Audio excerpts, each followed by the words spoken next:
ఈ లోకంలో నీ జీవితంలో నేను కలవర పెడుతూ ఎగిసి పడుతున్న తుఫానుని అణచడానికే యేసు ప్రభు ఈ లోకానికి వచ్చాడు. నిన్ను భయపెడుతున్న పెనుగాలులను అణిచివేయగలిగిన శక్తి గల దేవుడు నీతోనే ఉన్నాడు. హల్లెలూయా.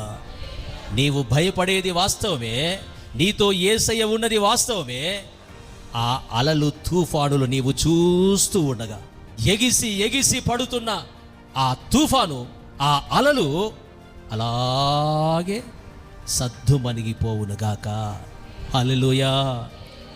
యేసు ప్రభుల వారు లేచి గాలిని గద్దించి సముద్రాన్ని నిమ్మలమైపు అనగానే గాలి అణిగి మిక్కిలి నిమ్మలమాయెను. మనము మనుష్యులమే, భయము సహజమే, కలవరం సహజమే. అయితే మనతో ఉన్నవాడు ఈ లోకములో ఉన్నవాని కంటే శక్తి కలిగిన వాడు. హల్లెలూయా, హల్లెలూయా. ఎన్నో సంవత్సరాలుగా, ఎన్నో దినాలుగా నిన్ను భయపెడుతున్న ఆ అల, ఆ తుఫాను, అది ఎంత పెద్దదైనా నా ప్రభు ఒక్క మాట పలికితే, హల్లెలూయా, ఒక్క మాట పలికితే అది సద్దు మణిగిపోతుంది. హల్లెలూయా.